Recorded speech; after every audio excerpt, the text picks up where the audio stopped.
So ito okay na. Gumagana na itong LG top load automatic washing machine na ginawa ko. Yan, inverted direct drive. Ang problem niya sa spin drive, nagkakaroon siya ng error na DL. So spin.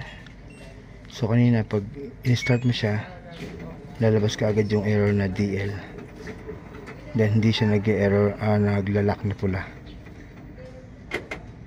Yan, so okay na. Yan, naglock na siya. Nagpula na. Yan, then tutuloy na yan.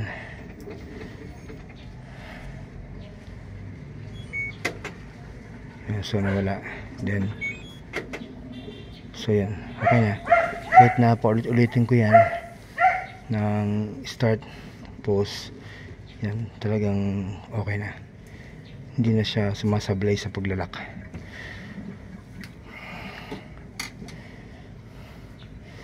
So medyo natagal na akong gawin siya kasi binaypas ko na yung connector niya. So ito yung connector niya na mayroong corrosion sa loob. Kalawang na. So meron na siyang umido o corrosion dun sa mismo connector. So kaya yung mga ibang technician nasisira sa paggawa ng ganito, nagpalit na sila ng bagong parts, pero ganun pa rin, DL error pa rin, kasi hindi nila alam na yung palang connector na to. So pag tingnan mo, akala mo okay, pero yung loob niyan may kalawang, hindi siya nagko-contact na mabuti dun sa terminal. So ito, may kalawang yung loob. Kaya pag nagsalpa ka ng bagong pyesa, ganun pa rin, nag-error pa rin na DL.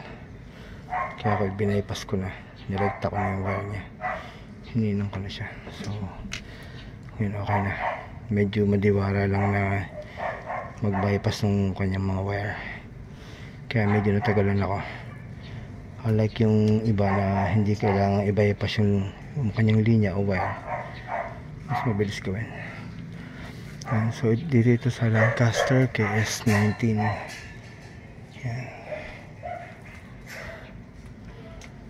Yan, so nagdi-drain lang siya ngayon. Nagdi-drain siya, then mamaya ikot yan ng spin drive. So good na to. Okay na. So ito yung defective na pyesa. So marami akong nagagawang ganito na hindi nagawa ng ibang technician kasi wala silang makuha ang pyesang ganito. Or sa case na to, kung meron silang pyesang makuha, kapag kinabit nila yan directly dito sa connector na to na dating nandun sa loob, so magdi-DL error pa rin kasi di nagko-contact yung loob yan, may kalawang yung loob. Kaya ang solution ko dyan, bypass, direkta ko yung linya. So meron pa ako napuntahan na ganitong washing machine, LG ganito, lumala ang sira kasi ang ginawa ng technician na gumagawa is nirekta yung linya, kaya nga lang nagka-hetot na, hindi ko alam kung paano nangyari, kaya humirap na yung problema. So yan, umiikot na siya, umiikot na pala.